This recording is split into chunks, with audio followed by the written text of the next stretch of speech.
Was wrong. Please take me back. I think I deserve better. She told me she wanted a divorce on a Tuesday evening right after I walked through the door from a 12-hour delivery shift. I had been married to Diana for 7 years. 7 years of waking up before dawn, strapping on a helmet and weaving through traffic on a scooter so she could have the life she wanted. New handbags whenever she pointed at one. Dinners at restaurants where I could barely afford the tip. Bills, rent, groceries, everything that keeps a life running, all on me. I never once complained because I loved her and because I was fool enough to believe she felt the same. That evening, she did not even wait for me to set down my bag. She had been seeing a man named Marcus. When I found out and confronted her, she did not apologize. She attacked, told me our marriage did not mean she had sold her body to me, that she could be with whoever she wanted, that it was none of my business. Then she said the word that shattered 7 years in a single breath. Divorce. Because I suffocated her. Suffocate. I had spent 7 years suffocating myself on the back of a delivery scooter in rain and blistering heat and freezing cold. Also, she could live comfortably. And somehow I was the one doing the suffocating. I snapped. Reminded her of every sacrifice. Every late-night delivery. Every paycheck I handed over without keeping a dollar for myself. Every plan I shelved so she could chase hers. She did not flinch. Said it was all my choice, that nobody forced me. Marcus was standing right there, arms crossed, leaning against the doorframe, looking at me the way you look at something stuck to the bottom of your shoe. He told me no woman on earth would ever want a delivery driver. Diana laughed and said that without her, I was nothing. Something cracked open inside my chest. Not the kind of breaking where everything collapses, the kind where light pours in. I told them both I would leave with nothing, not a single dollar, not a piece of furniture. I would shed every last thread that connected me to this woman and walk out clean. Then I looked Diana dead in the eyes and told her I would make her watch exactly what kind of man she had just thrown away. They laughed. I did not. I walked out of that apartment with the clothes on my back and a phone running on fumes. No savings. She had taken everything in the divorce. No car, no home, nothing but a delivery scooter parked at the curb and 7 years of wasted loyalty sitting like a stone in my gut. That is when the system found me. I cannot explain it in a way that makes sense. One moment I was standing on the sidewalk with nothing and the next something switched on inside my head. A presence sharp and precise forming words I knew were not my own. 3 phrases, each one landing like a bell struck in an empty cathedral. Perfect life system. Binding complete. Starter package activated. $100,000 deposited. I nearly dropped my phone pulling it from my pocket, but the notification was there, real as the concrete under my feet. $100,000 in an account that had been completely empty 5 minutes ago. The system was not done. It detected a health risk, unlocked something it called a fitness mission. The terms were simple. For every hour I spent working out, it would deposit $1 million into my account. $1 million per hour for exercising. I stood on that dark sidewalk and laughed. Not because it was funny, because the universe had just handed me the most absurd second chance in the history of second chances. And what else do you do with that except laugh and say yes? I charged my phone at the nearest station and started searching for gyms. Grandview Fitness was a 20-minute scooter ride away. High ceilings, polished hardwood floors, top-of-the-line equipment gleaming under track lighting, the kind of place where everyone looked like they spent their mornings choosing between protein brands. Not racing across the city with takeout strapped to their backs. I walked through the glass doors, still wearing my delivery jacket, and I felt every pair of eyes in the lobby measure me and find me lacking. Tina, the receptionist, barely glanced up from her phone. She looked me over once, head to toe, and told me she was too busy to give me a tour. Did not ask what I wanted. Did not offer a brochure. Just dismissed me in half a second flat because my clothes told her everything she needed to know. Then a voice came from behind the front desk. I will show you around. A woman stepped forward. Athletic build, easy smile, ponytail pulled tight. I am Sarah. I am a trainer here. Anything you want to know, just ask me. She walked past Tina without even looking at her. Tina hissed something about wasting time on a charity case loud enough for the whole lobby to hear. She asked Sarah why she would bother with someone who obviously could not afford a bottle of water, let alone a membership. Called me a broke delivery driver who had no business setting foot in a place like Grandview. Sarah did not acknowledge her. She just smiled at me and gestured toward the training floor. That small act of basic decency from a total stranger hit harder than I expected. The system chimed. A new mission crystallized in my mind. Spend big right here, right now. Put the snob in her place. Reward 10 times cash back on whatever I spent. 10 times. I did not even have to think about it. Set me up with an annual membership and $100,000 of personal training. I said, with you as my trainer. Sarah stopped mid-step. She turned around slowly. $100,000? Her eyebrows climbed her forehead. That is over 300 sessions. You really do not have to commit to that many right away. I am sure. Run the card. The lobby went quiet. Tina's head snapped up from her phone. Every staff member within earshot froze. A $100,000 at a gym counter spoken by a man in a delivery jacket. Nobody knew what to do with that information. Sarah processed the payment while the machine worked. She told me she would waive my annual fee, throw in a 100 bonus sessions free of charge, and take me to dinner as a proper thank you. She meant it. Not the practiced gratitude of a salesperson, but the real kind that comes from someone who just had their faith in people rewarded. The terminal was still printing the receipt when Diana walked in because of course she did. She was with Marcus. They had come to this exact gym to sign up. Marcus was talking about buying 50 training sessions. Diana told him her monthly budget was tight. Then her eyes landed on me. Marcus spoke first. He announced to anyone listening that my card was probably empty. That this whole performance was theater and that I should crawl out before I embarrassed myself any further. A woman with them pointed at me and called me the useless ex-husband who had apparently lost his mind. Diana shook her head and told the room she doubted I could scrape together $100, let alone $100,000. The payment terminal beeped. $100,000 confirmed. The gym went dead silent. Marcus' jaw tightened. Diana's expression cycled through confusion, shock, and something she was trying hard to disguise as anger, but looked a lot like the first hairline crack of regret. Their friend just stood there, mouth half open, searching for something clever to say and finding nothing. Diana recovered fast. She demanded to know where the money came from. She had taken everything in the divorce, the apartment, the savings, all of it. After debts, I should have been left with nothing. She did not ask for an explanation. She ordered one like she still had authority over my life. Sarah stepped forward. He is a valued client. Her voice was calm but left no room for negotiation. Whatever your history, he does not owe you a thing. The staff called security. Someone reminded Diana that harassing customers was a legal matter and that every camera in the building was recording. Marcus grabbed her arm and muttered that the situation was more complicated than they had realized, that they should leave before things escalated. Diana fought him the whole way, furious, baffled, unable to reconcile the man she had thrown away with the man who had just dropped $100,000 without blinking. They left and something that had been coiled tight inside my chest for 7 years loosened. Not all the way, but enough to let me breathe. The system chimed one final time. Mission complete. 10 times cash back. My phone buzzed. I looked at the screen. Deposit received. $1 million. I stared at the number until the screen dimmed. $1 million.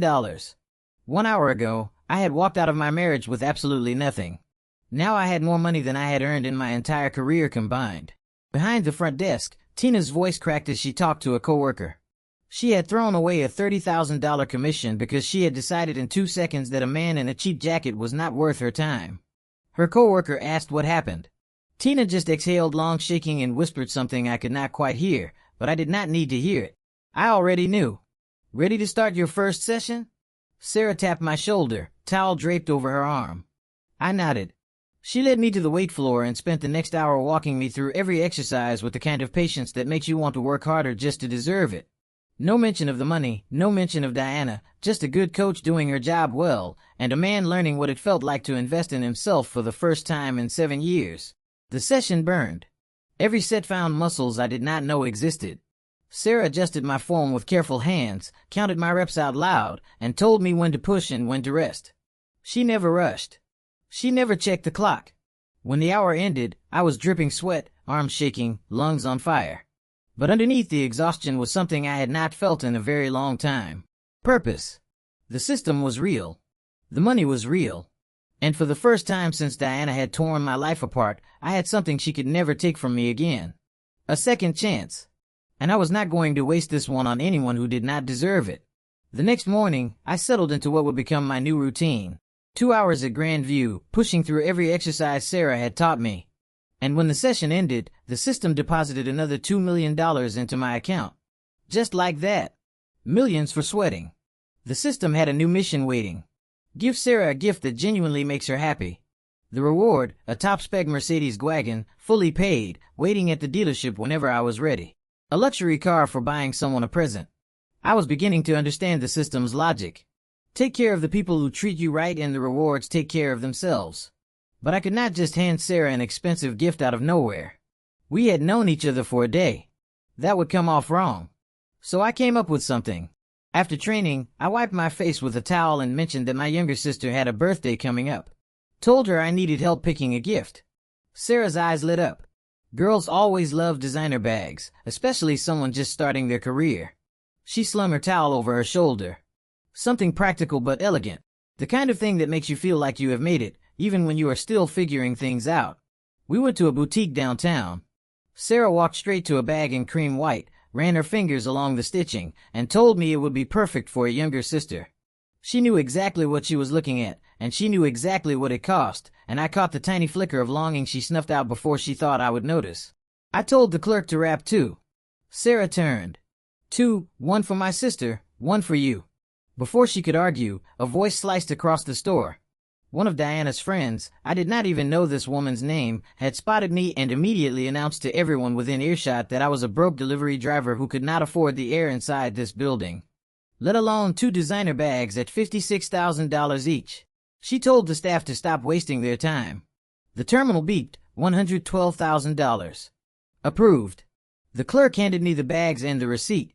Diana's friend stood there, jaw slack, searching for a comeback that was not going to arrive. Behind her, Marcus was mumbling excuses to his own girlfriend, who was now furious he had not bought her anything comparable. He claimed a work emergency and practically sprinted for the exit. I held the cream bag out to Sarah. She took it with both hands and held it against her chest. This is too much. Her voice was quiet. I have only known you for a day. You treated me like a person when everyone else treated me like trash. That is worth more than a bag. I let go. I do not take gifts back. She looked at me for a long moment. Eyes steady, jaw set like she was deciding something important. Then she straightened up. If you ever need anything at all, you just ask. I will be there. The system confirmed the mission. Reward unlocked. 1 Mercedes wagon, top spec, ready for collection at the Riverside Drive dealership. The dealership gleamed like a temple to everything I had never been able to afford. Floor-to-ceiling glass, luxury cars displayed like sculptures under spotlights. And standing right there in the showroom, staring at a jet-black G-Wagon like it had dropped from another planet, was Hannah, my ex-sister-in-law, Diana's younger sister. She had just started an internship here. She was with her best friend, Grace. Both of them doing the math on a price tag neither of them could imagine earning in a decade. Hannah spotted me and froze. She still called me brother-in-law. She had always called me that. Even after the divorce, she refused to stop because to her, the title was not about paperwork. It was about the man who had helped pay for her high school and college when her own family would not bother. She started asking what I was doing at a Mercedes dealership, but the showroom manager appeared before she could finish. He greeted me by name, confirmed that my wagon was being shipped from headquarters and would arrive first thing tomorrow, and ushered me toward the VIP suite. Grace grabbed Hannah's arm.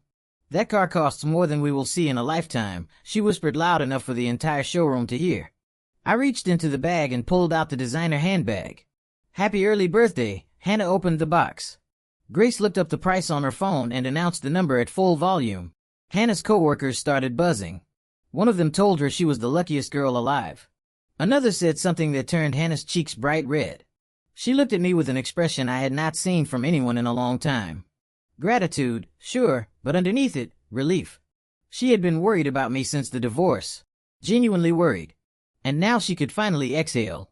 Things turned around. I told her, I will explain when there is time. Your birthday is coming up. I will be there. That evening, a woman named Emily reached out to me. She was a fitness influencer with a serious following, polished content, professional editing, the kind of creator who turned gym clips into something 500,000 people watched before breakfast. She had noticed me at Grand View and had an idea. The system chimed before she even finished her pitch. New mission, register a social media account.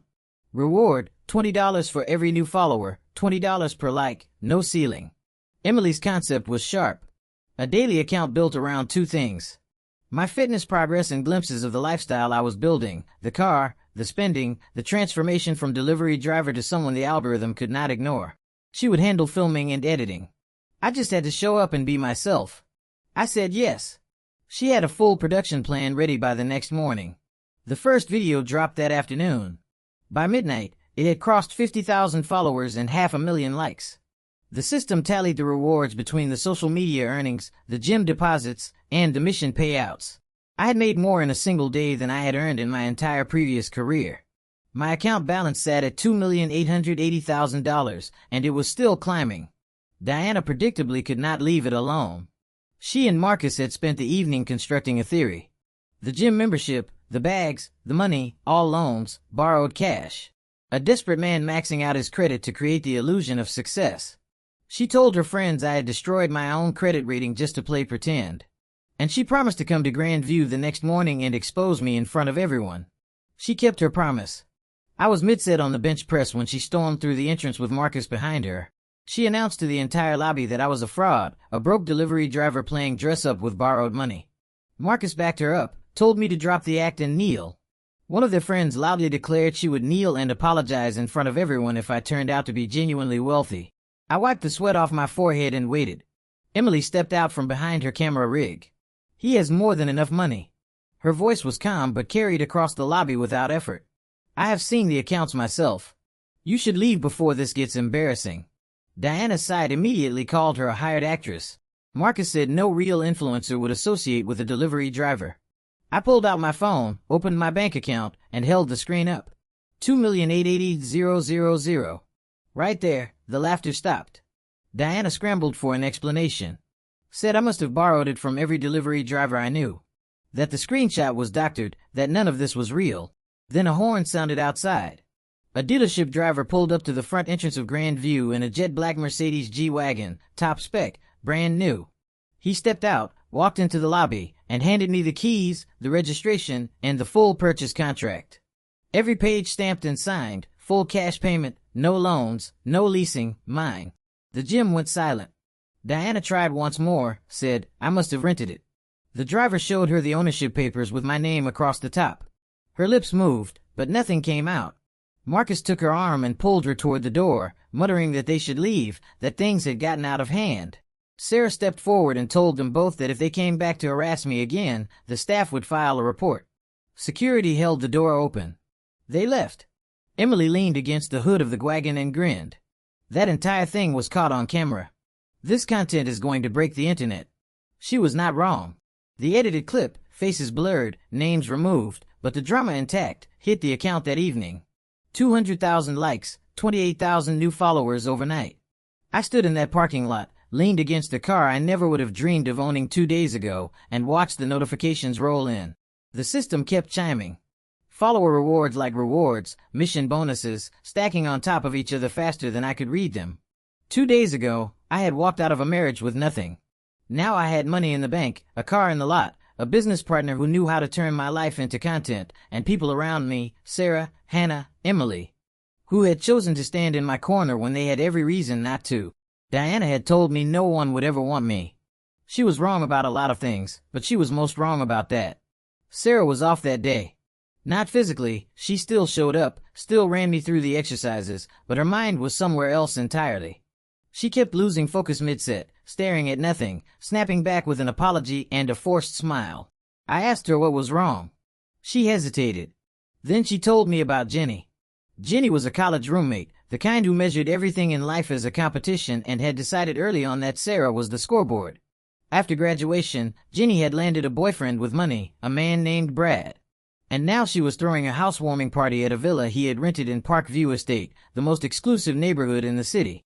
The kind of place where security checked your ID 3 times before you even reached the gate. Jenny had personally invited Sarah, which meant only one thing. She wanted an audience for her bragging. I know exactly what is coming. Sarah wrung the towel between her hands. An entire evening of her pointing at expensive things and asking if I have anything comparable. The system chimed. New mission. Help Sarah hold her own tonight. Reward Villa number 1 at Parkview Estate. Purchased, paid, deed in my name. Villa number 1. In a neighborhood where the lower the number, the higher the status. Jenny's boyfriend rented number 79. What time does she pick you up? 5:30. She blinked. Why? I will be there at 5:25.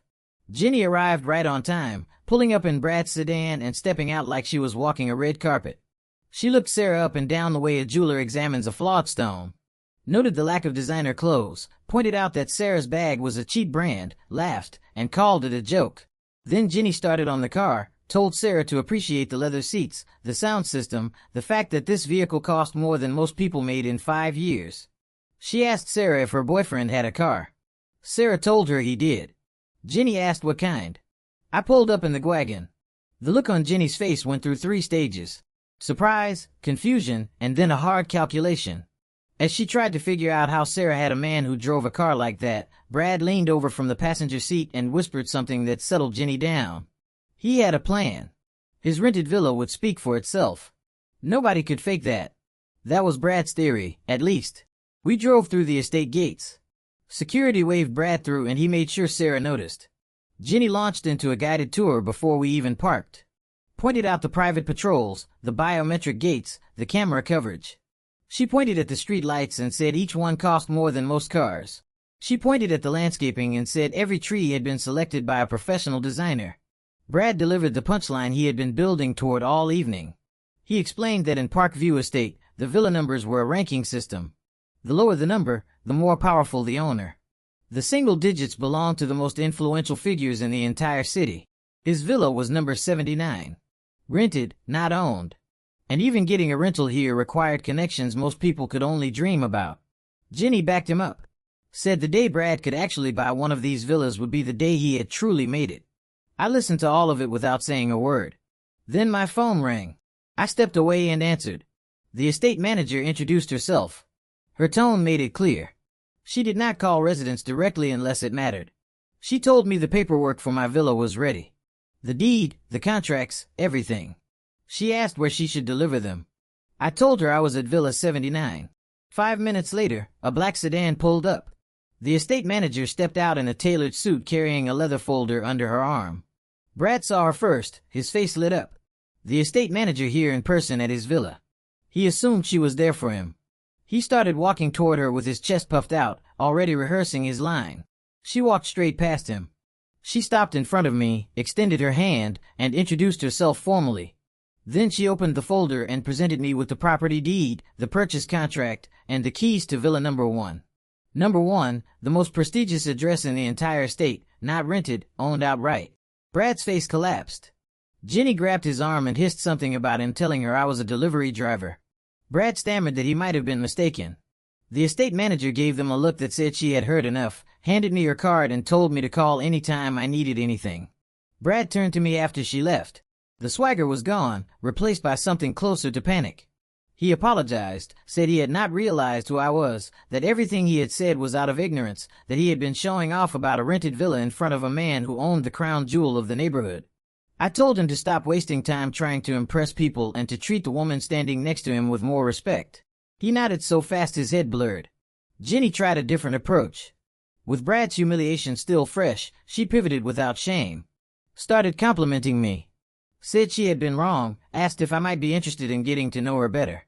I looked at her and told her that watching someone abandon their loyalty the second they smelled money was not an attractive quality. I said that a person who could discard her own boyfriend and her own friend in the same breath right in front of both of them did not belong anywhere near my life. And I told her to take a long look in the mirror when she got home because what I had just witnessed was a kind of ugliness no amount of designer clothing could cover. Jenny stood there, mouth open, face red, completely disarmed. Brad stared at the floor. Neither of them said another word. Sarah and I walked out of that villa and got back in the car. She was quiet for a while. Then she turned to me with an expression I had not seen from her before. Not gratitude. She had shown me plenty of that already. Something deeper, like a door had opened that she had not expected to find. You did not have to do any of that, she said. Yeah, I did. She smiled. The real kind. The kind that reaches the eyes and stays there. We stopped for dinner on the way home. Nothing fancy. A small place with good food and no dress code. Sarah ordered for both of us, and for the first time since I had met her, she looked completely at ease. The evening ended quietly. No fireworks, no drama, just 2 people sitting across from each other, eating well, talking about nothing important and feeling like the world had gotten a little bit fairer. That was enough. Kyle called me on a Wednesday morning, and the worry in his voice made it clear he had been holding it in for a while. Kyle was my oldest friend. We had grown up in the same village, worked our way through the same dead-end jobs, and when my marriage fell apart, he was the first person to check on me. He had heard about the divorce, heard I walked out with nothing, and he assumed I was spiraling. He told me to meet him for lunch, said he had booked a table at the Pinnacle Lounge, the most exclusive restaurant in Riverside City. His treat, he wanted to help me blow off steam and feel like a human being for one afternoon. The system had other ideas. A new mission appeared. Show Kyle that you are doing well. Let him see it with his own eyes. Reward full acquisition of Gold Point Investment Group, a $350 million firm purchased and transferred to my name, an entire investment company for taking my best friend to lunch. The Pinnacle Lounge was everything its reputation promised. Vaulted ceilings, dark wood paneling, waitstaff in pressed uniforms, and a hostess at the front desk who looked at Kyle's reservation and smiled until she looked at me. Her name was Crystal. We had gone to the same university years ago. And even back then, she had a talent for making people feel small. When she heard I had become a delivery driver after graduation, whatever thin thread of respect she might have had snapped clean. She told me with the kind of smile that is not really a smile, that the Pinnacle Lounge was not the kind of place that welcomed people like me. That the minimum spend was more than I probably earned in a month. That I should leave before I embarrassed myself and my friend. Kyle started to argue, but I put a hand on his arm. Get your boss. Crystal laughed. Told me the owner would not waste her time on a delivery driver. Threatened to call security. A voice cut through the lobby from the back hallway. Clear, authoritative, and deeply unimpressed. What is going on out here? Flora, the owner of the Pinnacle Lounge, and one of the most connected people in the city. She was a woman who had built her reputation on two things, impeccable hospitality and zero tolerance for staff who forgot it. Crystal tried to explain, said I was causing trouble, that I was clearly out of my league, that she was protecting the restaurant's image. Flora shut her down in 3 words. He is a guest. She turned to us, apologized for the rudeness, ordered Crystal to apologize as well, and personally escorted us to the best private room in the building. Crystal mumbled a sorry through clenched teeth. Flora noticed the room Flora put us in was ridiculous. Floor-to-ceiling windows overlooking the river, a table that could seat 12, a menu with no prices printed on it. Flora told the kitchen to send out the best of everything on the house. Before she left, she handed me her card. Said, if I ever needed anything in this city, I should call her directly.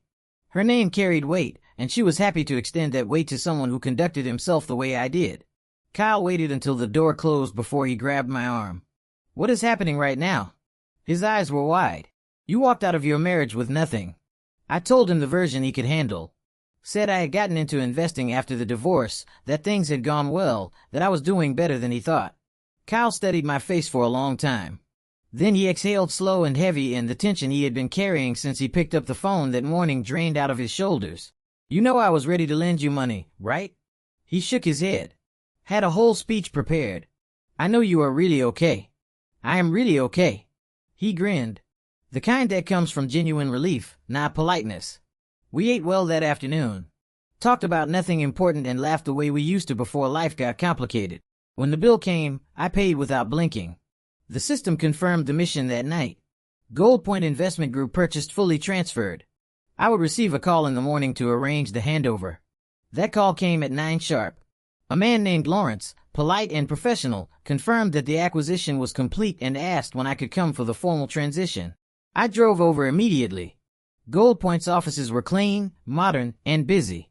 2 floors of analysts, traders, and administrative staff who had no idea their company had just changed hands. And standing in the lobby, wearing a visitor badge and looking like she had not slept in a week, was Hannah.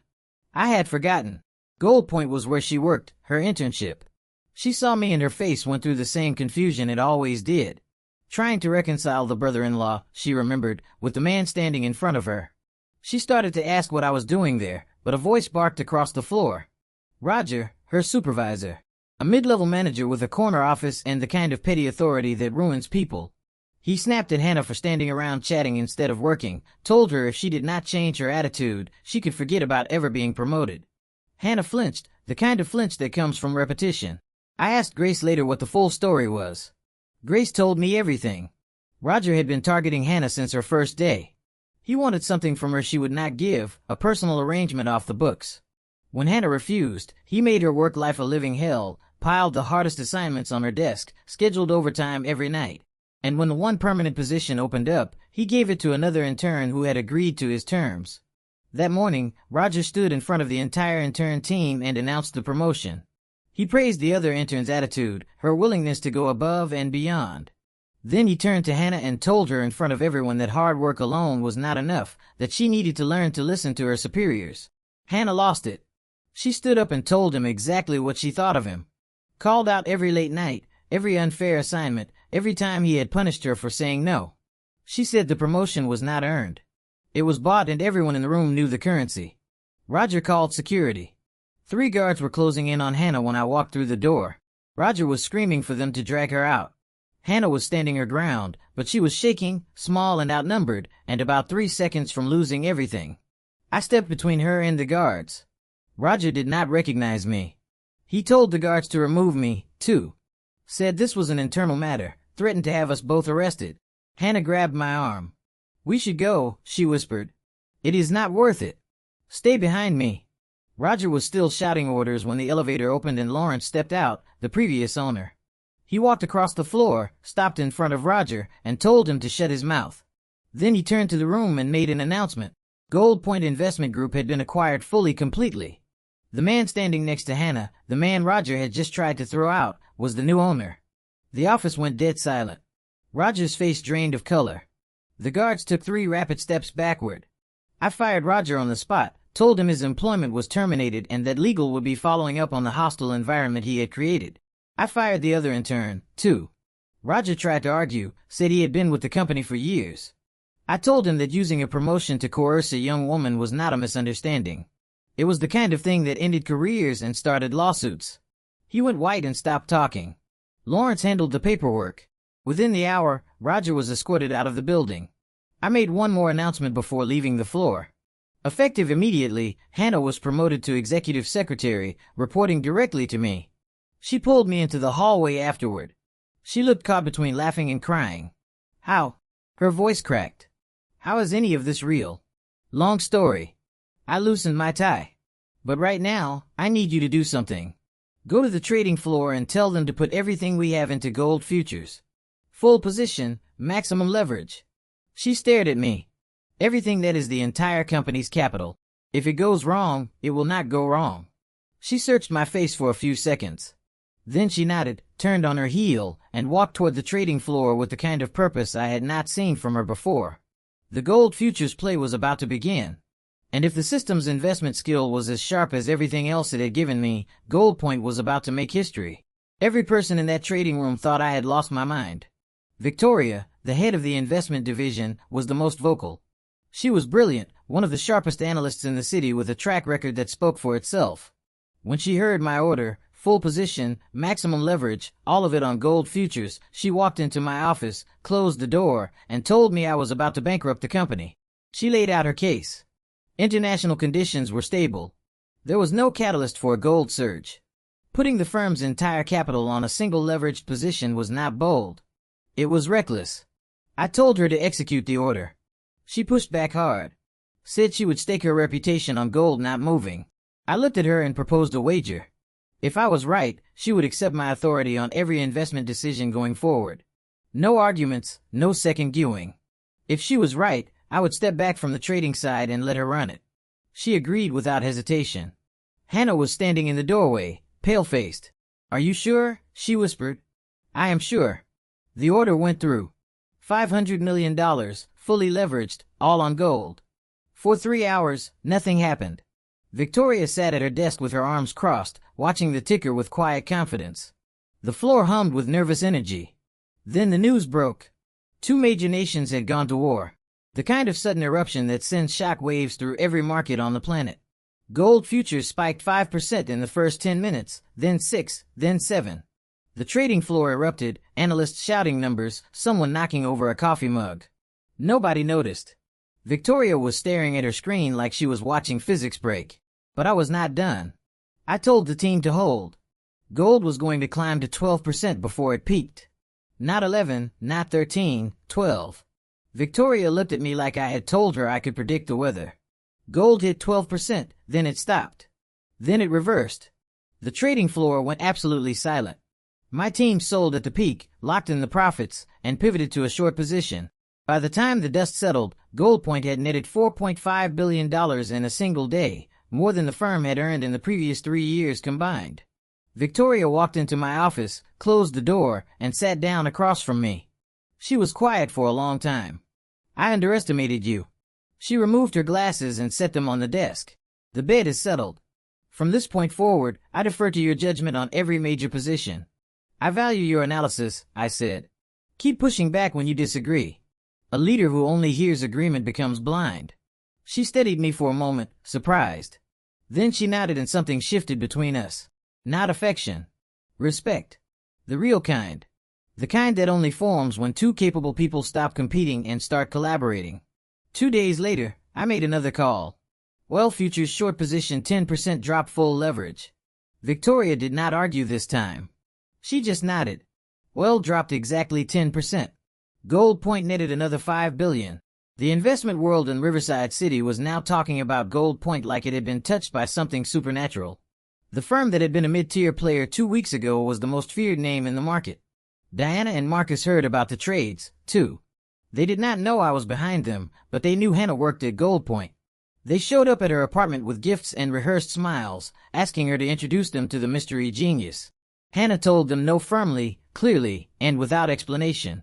That same week, Hannah invited me to dinner. A thank you for saving her from Roger. Grace came along. We had barely ordered when a man appeared at our table uninvited. Derek, the son of one of the city's biggest investors. He had been pursuing Hannah obsessively for months, showing up wherever she went, inserting himself into her plans, refusing to hear the word no. Grace leaned over. That is the stalker I warned you about, she whispered. Would you mind playing her boyfriend for the evening? Derek sat down without being asked and immediately started establishing dominance. He bragged about his family's firm, Summit Investment Group, and announced his annual income. Then he looked at me and asked what I did for a living. Investments? He laughed, asked how much. About 300 or 400 million a year. He called me a liar. Said no one in the city making that kind of money had escaped his notice. He insisted Hannah was being scammed. Hannah's hand hit the table. He is my boyfriend. Leave. Derek kept pressing. Demanded to know the name of my company. I told him Goldpoint Investment Group. The color left his face. He pulled out his phone, made a call, and when the answer came back, confirming that Goldpoint had indeed made over $4 billion in the past week, he stared at me with an expression caught between shock and denial. He left without apologizing. The next morning, Emily called me in tears. Her parents had shown up at her apartment. Emily had built her career from nothing. Fitness influencer, content creator, business partner. She earned her own money and asked nothing from anyone. But her parents saw her differently. To them, she was an asset to be leveraged. They had arranged a marriage. An older man, wealthy, twice divorced, with 3 children. They had already accepted $3 million in exchange for their daughter's future. Emily refused. Told them she was a person, not property, that she could earn her own living. Her father told her she had no choice. The money was already accepted. She would comply or they would force her. I drove over immediately. Emily's parents looked at me and saw what they always saw in men. A potential buyer or a potential obstacle. I told them I would pay $15 million to sever their relationship with Emily permanently. A signed contract witnessed and recorded cutting all ties. They agreed immediately. Then 5 minutes later, they tried to raise the price. Said 15 was not enough for a lifetime without a daughter. Demanded more. I called Flora. Flora arrived with 4 of her people. She walked into the room, looked at Emily's parents, and asked them one question. Were they going to honor the contract they signed, or were they going to find out why her name carried weight in this city? They signed. The contract included a clause neither of them had bothered to read. Full refund plus penalty for any breach. Flora's lawyer had drafted it. They left with nothing except a legally binding promise to stay away from their daughter for the rest of their lives. Emily stood in the doorway after they were gone, arms wrapped around herself, shaking. Why would you do this? Because nobody should have to buy their freedom from their own family, I said. And because you earned the right to live your own life a long time ago, she wiped her eyes, straightened her shoulders, and told me that from that day forward, whatever I needed, she was there. Not because of the money, because I had treated her like a person when her own blood had not. That evening, I sat in the study and looked out at the city lights. In the span of a few weeks, I had built an investment empire, earned billions, freed a friend from a nightmare, and earned the loyalty of people who saw me for who I actually was. Diana had told me I was nothing without her. The irony was that everything I had become, everything worth becoming, started the moment she let me go. Hannah's birthday party was supposed to be a quiet evening, a private room at Flora's lounge, a handful of friends, good food, and a night where she could feel appreciated. Diana and Marcus had other plans.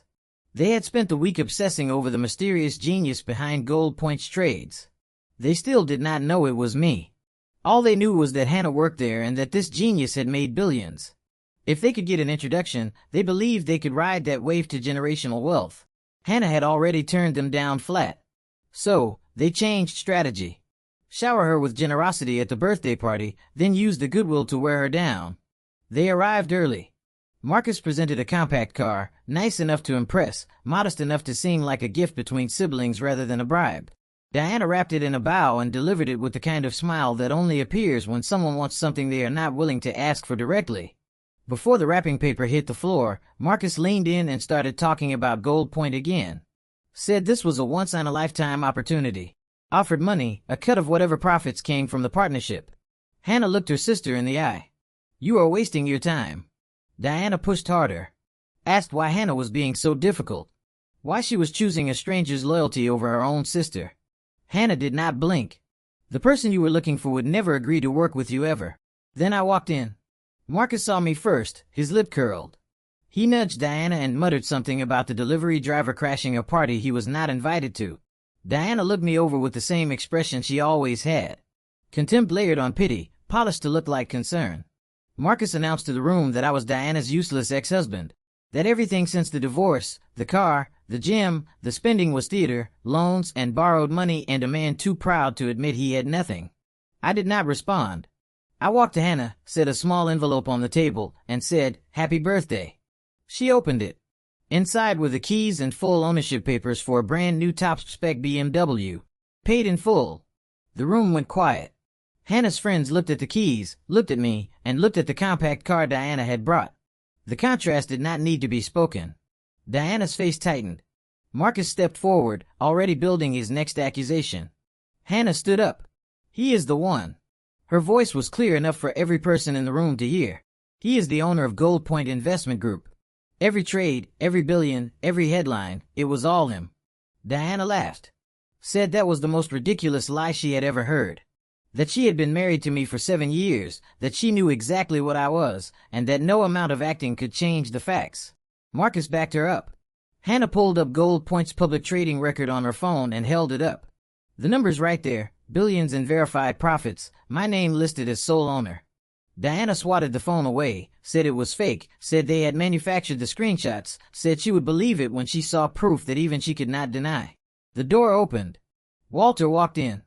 The patriarch of Summit Investment Group, one of the wealthiest men in Riverside City, a man whose name made boardrooms go quiet and whose handshake could make or break a career. Behind him was Derek, his son. The same Derek who had stalked Hannah for months. The same one who had challenged me at dinner and stormed off when reality did not match his assumptions. He was standing behind his father with his head down, looking like a man on his way to face sentencing. Walter walked directly to me. He extended his hand and introduced himself formally. Then he apologized, not casually, not with the deflection of someone going through the motions, but genuinely. He said his son had behaved disgracefully, that the disrespect Derek had shown me was inexcusable, and that he had come in person because a phone call was not enough. Derek stepped forward and echoed it. Said he had been arrogant and blind. Then Walter turned to Marcus and Diana. His expression changed. He looked at Marcus, his own employee, a man who worked at Summit under Walter's authority, and asked him if he truly did not recognize the owner of Gold Point Investment Group. The man who had just executed the most profitable trades in the city's history, standing right in front of him. Marcus stammered. Diana went pale.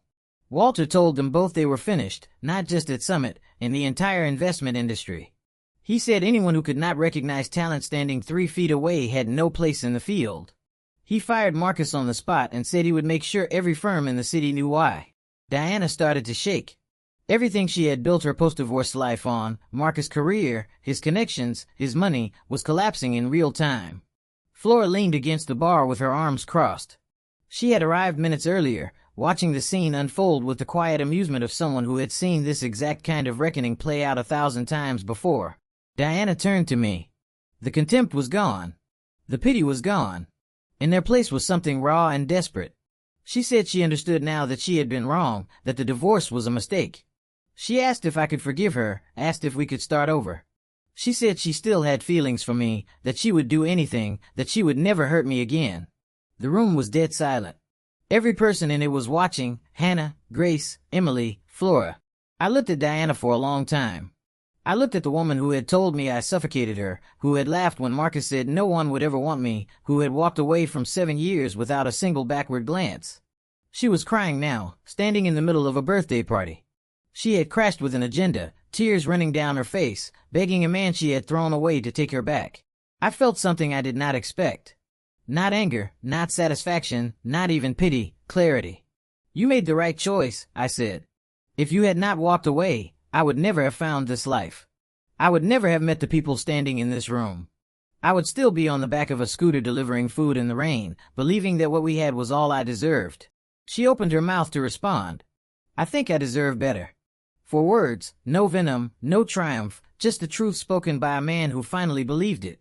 Diana stared at me. Then her face crumbled and she turned and walked out of the room. Marcus followed, head down, pockets empty, career in ruins. The door closed behind them. "Sorry about the scene." I turned to the room. "This is Hannah's night. Let us get back to it." The tension broke. Someone clapped. Then everyone clapped. Hannah was standing near the table with her hand pressed over her mouth, eyes bright, trying hard not to cry. Grace handed her a drink and told her to breathe. Flora raised her glass from across the room and nodded at me. A silent acknowledgement from one person who understood power to another. The rest of the evening was everything a birthday should be. Good food, loud laughter, people who cared about each other sharing a night none of them would forget. Hannah opened her presents. Her friends toasted her. Someone put on music, and for a few hours that private room felt like the safest, warmest place in the world. I stepped outside at some point, stood on the balcony, and let the night air settle over me. The system chimed one final time, a new reward, restoration. My body returned to its peak condition, as if I had shed a decade of wear in an instant. I looked at my hands, felt the energy in my limbs, drew a breath that filled my lungs completely for the first time in years. I leaned against the railing and watched the lights of Riverside City spread out below me like a circuit board. A few weeks ago, I had been standing on a dark sidewalk with nothing, listening to a system I did not understand offer me a deal I could not refuse. Now I had more money than I could spend. A company that moved markets, friends who chose me when they had every reason not to, and a life that felt for the first time like it actually belonged to me. Diana had told me I was nothing without her. She was half right. Without her, I had become